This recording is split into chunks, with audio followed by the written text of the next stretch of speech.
¿Listo?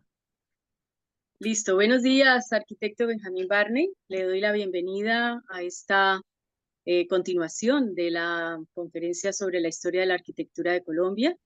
Intentamos pues ese mismo día dar la continuidad, pero técnicamente no fue posible y me agrada mucho iniciar con usted la charla que vamos a tener, ojalá para toda la vida, hablemos de la arquitectura de Colombia. Eh, su currículum, pues es un currículum bastante eh, ya consolidado desde el 1966 cuando usted se hizo arquitecto y tiene varios másters en la Universidad del Valle y bueno, en otras universidades ha sido profesor y director de la Escuela de Arquitectura de Univalle, columnista del país, también ha sido profesor en otras universidades de América. Es autor de varios libros, entre los cuales Aceta las palabras de la arquitectura, Introducción a la arquitectura, coautor de otro libro de las casas de Hacienda del Valle del Cauca. Desde 1996 ha estado colaborando en varios proyectos relacionados también con el patrimonio urbano en Colombia. Tiene muchos estudios y otras tantas cuestiones que si usted quiere complementar ahora mismo lo hace y si no, pues iniciamos este ciclo de charlas sobre la arquitectura de Colombia. Bienvenido, le doy la palabra. ¿Usted quiere utilizar su ordenador para pasar algunas cuestiones digitales de fotografías o vídeos? ¿O es así? Bueno, comencemos. Creo que lo primero que hay que aclarar es que no se debe hablar de la arquitectura en Colombia, sino de las arquitecturas en Colombia, porque este país, uno de los privilegios que tiene es que tiene paisajes muy diferentes, muy cerca unos de otros. Las dos costas son muy diferentes, las tres cordilleras son muy diferentes, los valles interandinos son diferentes de las sabanas altas. Los llanos orientales son diferentes de la selva amazónica del sur. Entonces, esas diferencias de geografía, que por supuesto implicaron diferencias de historia, llevaron a arquitecturas que tienen diferencias. Aunque todas son de tradición colonial, se originan ahí. Después la intervención en el siglo XX de la arquitectura moderna traída de Estados Unidos no fue la misma en todas partes. Y en este momento, lo que queda pendiente es que lo pertinente es recobrar una arquitectura regionalista, que sea diferente de la de Bogotá, que tiene un clima frío a lo largo del año, de la de Cali, que tiene un clima templado durante todo el año. Y por supuesto de Barranquilla, que tiene un clima caliente todo el año y está muy cerca al Caribe. Entonces, esas diferencias son claves y Rogelio Salmona sí se dio cuenta de eso y en sus edificios en Bogotá, Cali, Cartagena, eh, hizo diferencias relativas a ese clima. Fue consciente de eso, aun cuando no lo lograra completamente, sí hay ese intento y es importante reconocerlo, valorarlo y estudiar en qué consistió. Perfecto, Bueno, me parece muy buena su aclaración y bueno, le doy paso para que usted mismo, si quiere hacer algunos aportes a todas las épocas en las cuales se ha hecho arquitectura en Colombia, pues inicie ya mismo, si quiere, su relato. pues creo que esa idea de la arquitectura regionalista además es muy importante respecto al cambio climático, porque tenemos que aprender de la arquitectura tradicional cómo respondía pasivamente a la climatización en el trópico, porque uno de los errores graves de la arquitectura moderna en estos países fue que no se entendió que era una arquitectura para sitios con estaciones y que se estaba poniendo en un sitio sin estaciones como es el trópico. Entonces hay que mirar para atrás y ver cómo en la arquitectura colonial y de tradición colonial sí se pudo tener un manejo del clima y de la iluminación a base de lo natural, del sol y de las brisas. Entonces hay esa posibilidad de trabajarlo.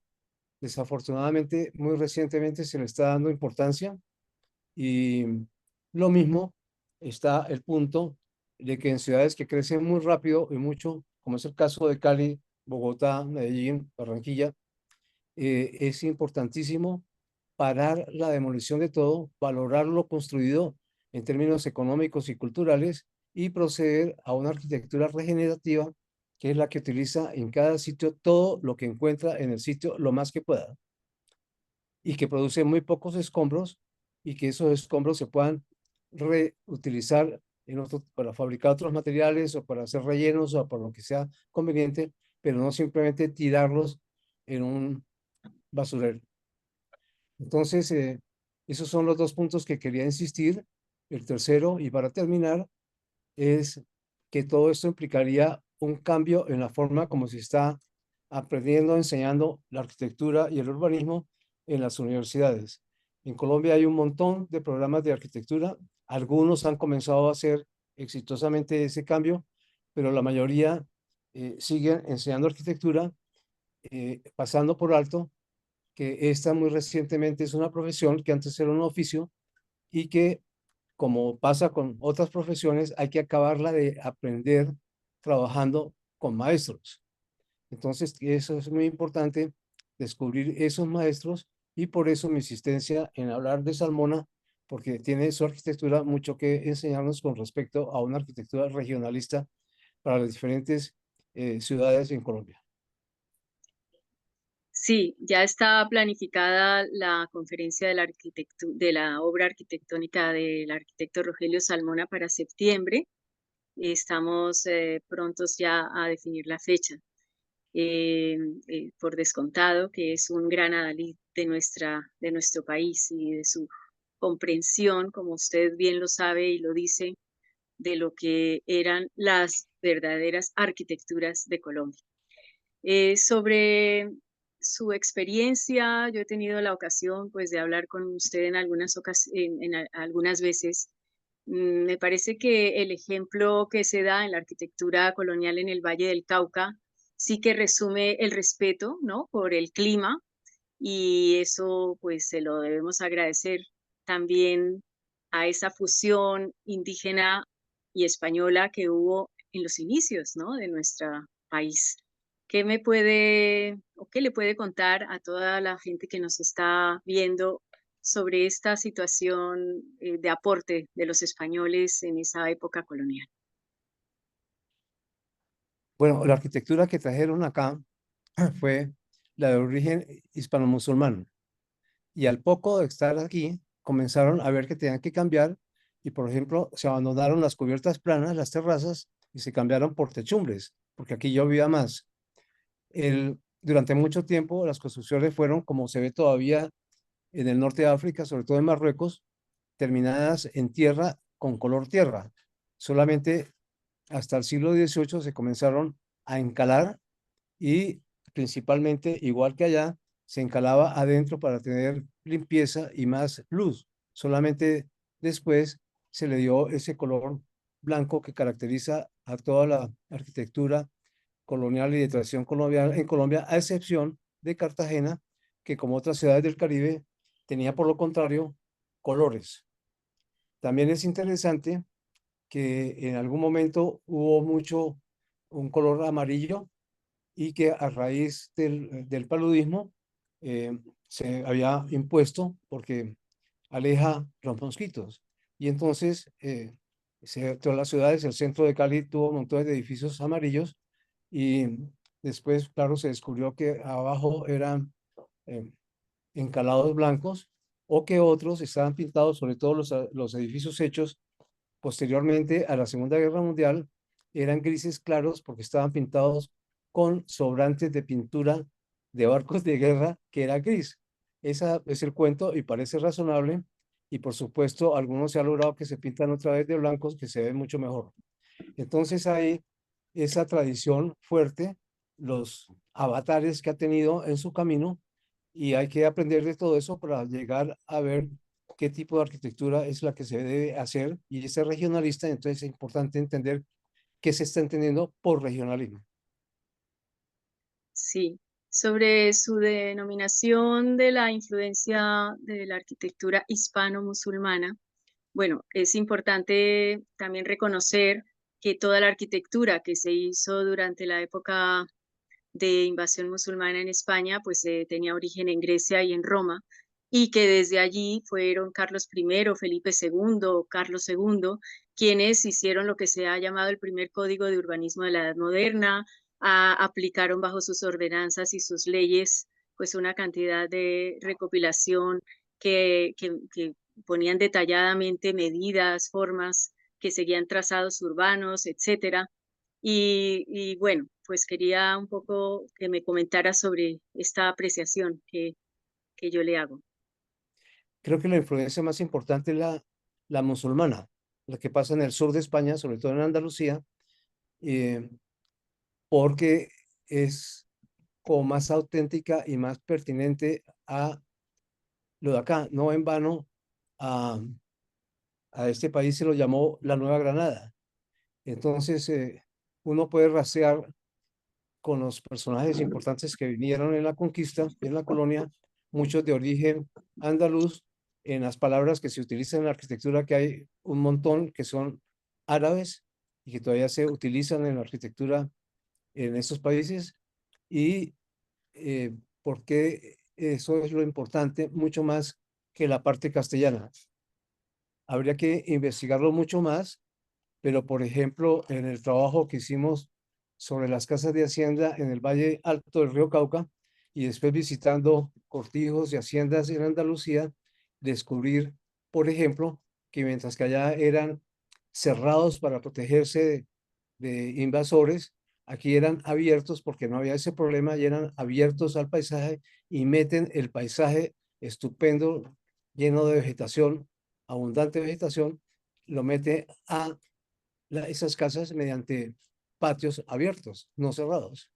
Entonces, eso inclusive llega a las casas urbanas con sus solares, que eran tan importantes, y que infortunadamente, por ejemplo, como pasa en San Antonio, en Cali, la gente ya perdió la idea de que el solar debe tener un vergel y debe tener un huerto casero, y que es un sitio estupendo para estar.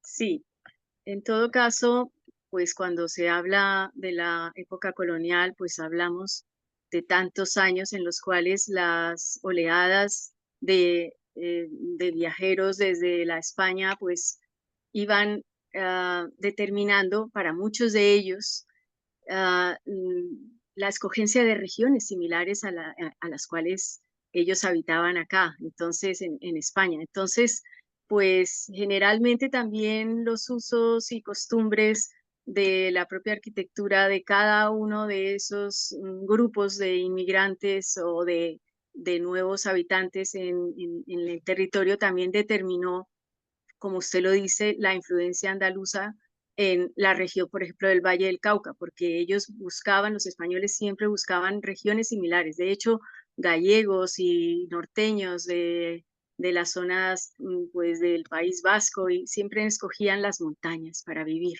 Yo creo que eso también influenciaba mucho. En fin, se lo digo porque es lo que más o menos hemos visto desde acá. Sí, hay muchos trabajos por hacer, pero lo que es claro es que lo que debe determinar la arquitectura aquí y en todas partes son las condiciones geográficas de cada sitio, para con la historia convertirlo en un lugar histórico. Sí, me parece muy bien. Hay algunas cuestiones que se han planteado después de la conferencia de la historia de la arquitectura, algunas en términos incluso económicos. Por ejemplo, bueno, cuando se estudiaba desde la independencia, el periodo de independencia que prohíbe pues el ingreso de españoles, pues son los franceses y los ingleses los que se reparten los territorios y empiezan a construir según sus esquemas propios de conocimiento o de necesidad, ¿no? Todas estas obras civiles que pues, tan notorias que todavía perduran en el tiempo. Y luego el trabajo que han hecho en la década de los 30, las facultades de arquitectura que se crearon, la propia Sociedad Colombiana de Arquitectos que se erigió ya como ente gremial importante dentro del país.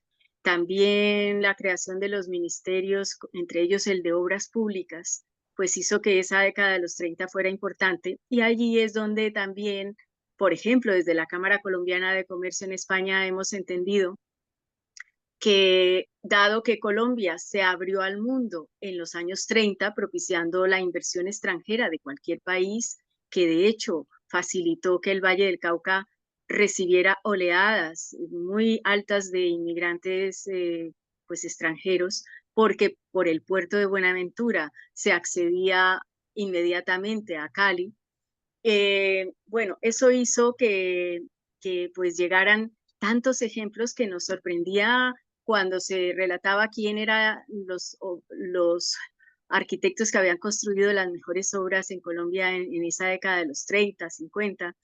Y allí es donde se comprende que pues esta influencia extranjera mm, pues tuvo, qué duda cabe, algo que ver en lo que ustedes explican de por qué hay diferentes también arquitecturas o por qué hay diferentes conceptos, a veces sin uso climático verdadero en su esquema pues de diseño.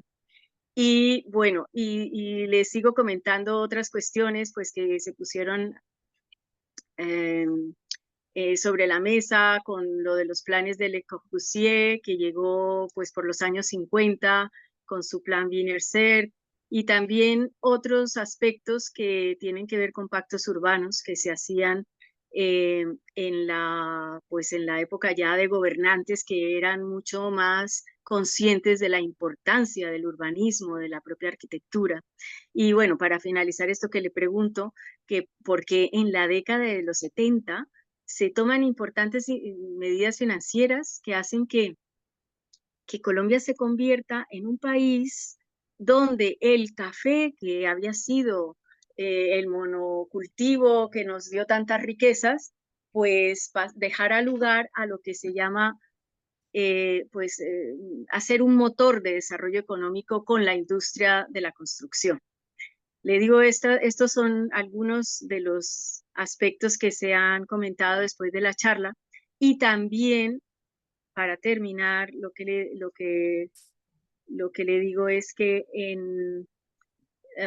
se ha destacado muchísimo el ejemplo del Instituto de Crédito Territorial, que fue más o menos en los años 35 o algo así, con una cartilla que ellos hicieron de construcciones para fomentar que los habitantes rurales no se fueran para las grandes ciudades. Y desarrollaron unos planes muy interesantes desde el Instituto de Crédito Territorial, que bueno, que luego en los 70 ya no se cumplió porque hubo demasiada migración. Pero esa cartilla para fomentar que la gente que vive en el campo se quedara allí, nos ha parecido muy interesante retomarla en estos tiempos. No sé qué opina de todo esto que le he resumido. Por supuesto, hay que estudiar todo eso, pero lo más importante y para terminar, porque esta conversación me ha llevado a que tengo que trabajar rápidamente en un anteproyecto que estoy haciendo. Fíjate lo irónico, eh, en el Pantano, cerca a Madrid, es la reforma de una construcción existente para convertirla en un pequeño taller con habitación. Y entonces estaba pensando todo el tiempo que yo me siento trabajando ahí con tranquilidad por la experiencia que tengo acá. Y que es nuevamente poner en claro que hay que entender el sitio en términos geográficos para poderlo convertir en un lugar en términos históricos. Bueno, entonces los tengo que dejar porque tengo que dibujar eso rápido antes de que se me pase o me llegue una influencia fatal de arquitectura de espectáculo. Chao. Le agradezco esta participación, le invitamos a que permanentemente esté con nosotros y máxime ahora que va a venir a España a este ejercicio profesional tan interesante, lo felicito. Espero y deseo pues que tanto usted como tantos otros arquitectos que siempre nos acompañan tengan mucho éxito en su vida profesional. Y bueno, bienvenido, gracias por su aportación y les saludo. Hasta luego.